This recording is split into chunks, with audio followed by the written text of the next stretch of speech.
all you literary legends and luminaries. Today's Throwback Thursday episode of Booksmart will put a smile on your face. It's Allison Argram's Confessions of a Prairie Bitch, How I Survived Nellie Oleson and Learned to Love Being Hated. Yes, that Nellie from Little House on the Prairie.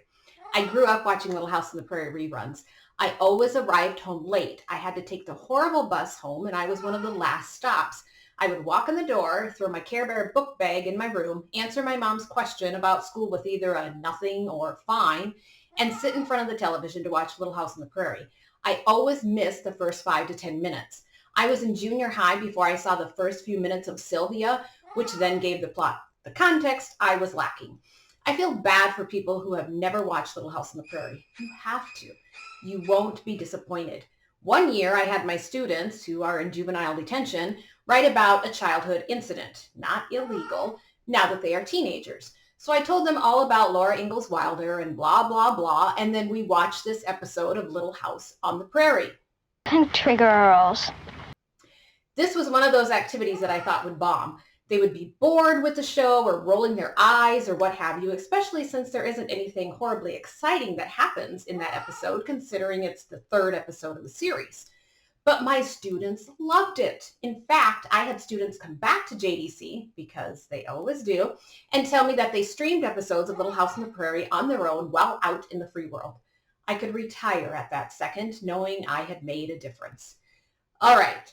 I know Laura Ingalls Wilder has been canceled, stripped of her award, which was renamed the Children's Literature Legacy Award. But this episode is not going to be about that and why it's important to understand the historical context of literature so we can understand how society operated at the time it was written and all the bad stuff we used to do and how 50 years from now, people of the future will cancel writers of today. It's inevitable. But that's another story. Today's episode is all about my love and adoration for Little House on the Prairie, which followed me all the way into adulthood to where I would read Confessions of a Prairie Bitch. I don't know why I adored Little House on the Prairie so much. South Dakota doesn't offer too much. We have Bob Barker, God rest his soul, and Little House on the Prairie. I originally wanted to be a solid gold dancer. I was 4 at the time and had no idea that disco was dead. And then after watching Little House on the Prairie, I wanted to be Laura Ingalls Wilder, a teacher who then writes stories about her life. I was obsessed with the show. My sister was 4 years older than me, and she warned me not to read the books as they were not like the show.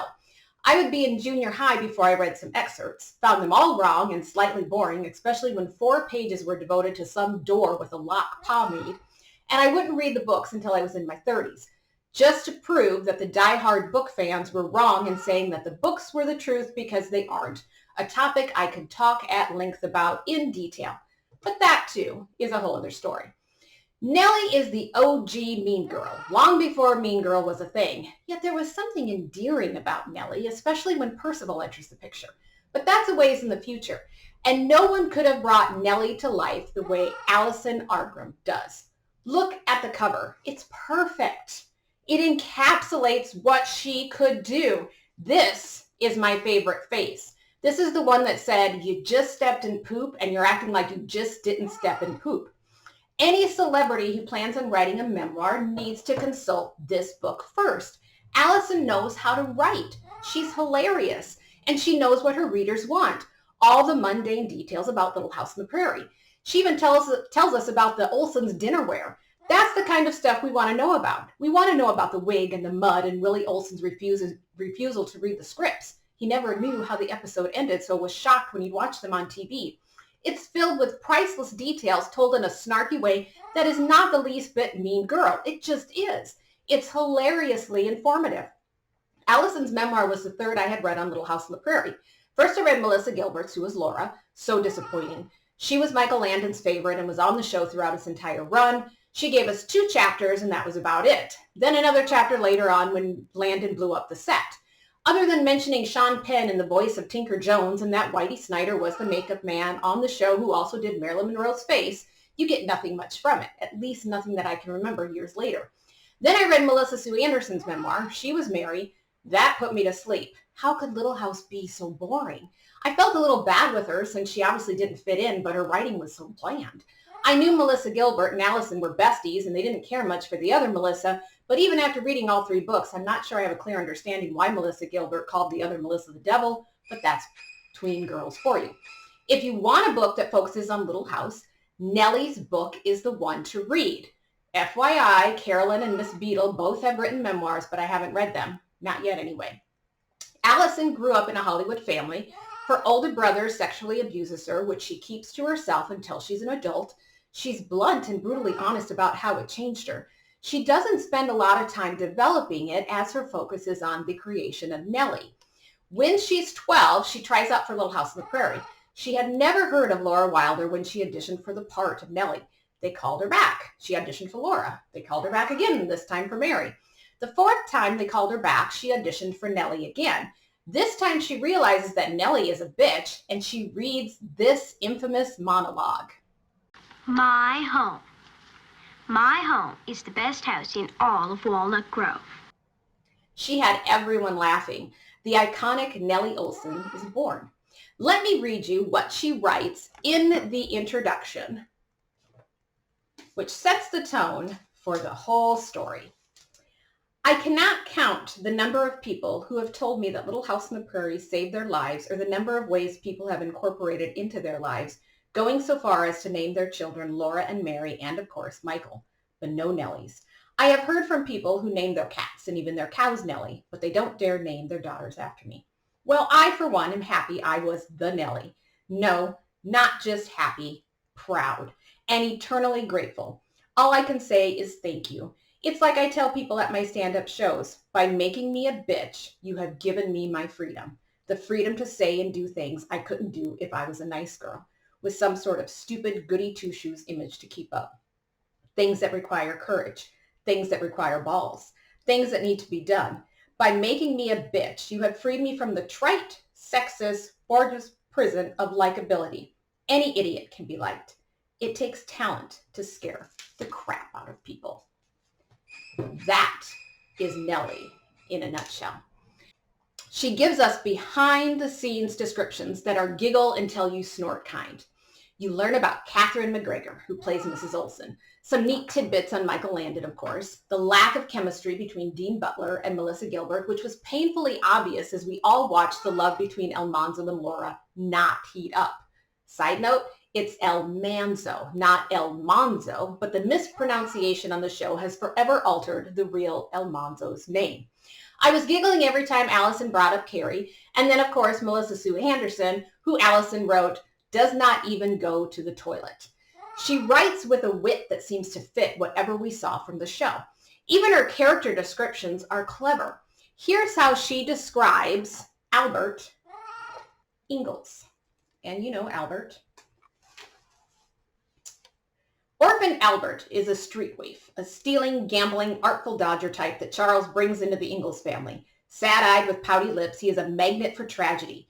If someone is going to accidentally burn down a building, befriend a teenage rape victim, get addicted to morphine, or come down with a bizarre fatal disease, it's this kid. He's such a hit, it starts a ghastly, irreversible trend on the show. Dozens of orphans and lost children being taken in by the Ingalls, the Edwards, and eventually even the Olsons.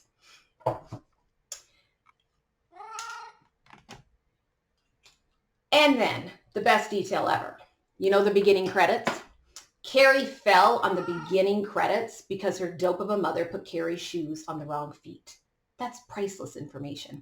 And Allison mentions all the running, and oh my gosh, they are running everywhere all the time in every episode. I want to be Allison's best friend. In fact, my best friend in high school was a little like Allison. Allison plays Nellie so well, every person on the planet hates her. She gets bullied at school, attacked at events. Even over the phone, people recognize her voice and ask if she's Nellie. When she gets called a bitch, she says, thank you. Beautiful. I don't want to spoil all the juicy tidbits for you, but Allison writes about how she had PMS when they filmed Little Women, The Music Box, The Cheaters, and the memorable fight in the mud over El Manzo. She spends ample time on the bunny episode, which was the episode my students couldn't believe. They couldn't believe she was faking it. I got so much joy watching them watch that episode. Allison shares how Mary hated John Jr. and refused to kiss him. Because of that, John Jr. left the show and Michael Landon made Mary blind, just like her true counterpart. And then Percival enters the show. Percival was my favorite character. I adored him. I loved the two-part episode, He Loves Me, He Loves Me Not, which I always made sure to catch the Percival and Nellie parts as I was bored with Almanzo and Laura.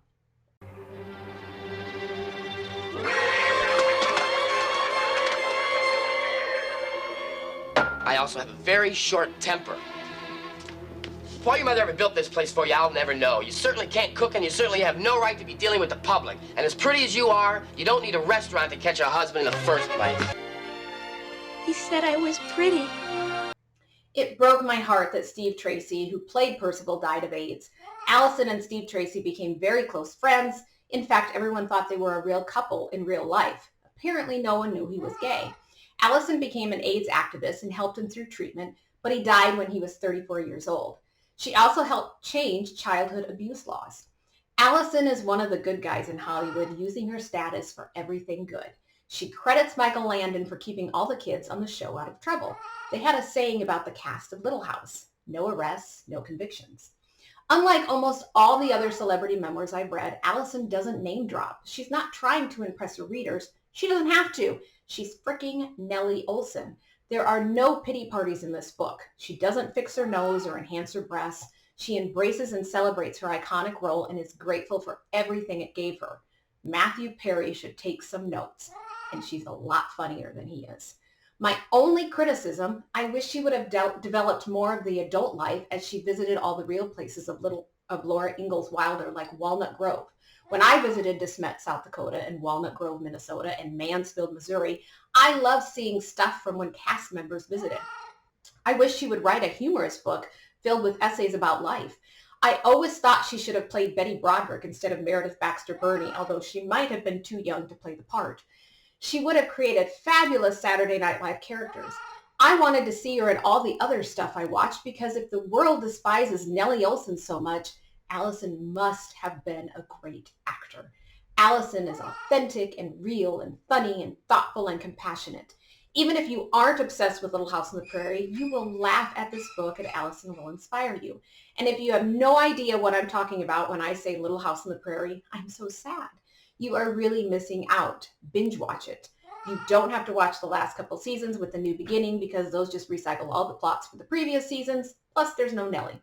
Nellie was the first character I ever loved to hate, until Percival, and then I just thought they were the cutest couple ever. Without Laura Ingalls Wilder, we would have never had the joy of Little House on the Prairie, and without Allison Arngrim, we would never have had the delight of Nellie Oleson. Thanks for watching. My goal at Booksmart is to get a little bit smarter, one book at a time.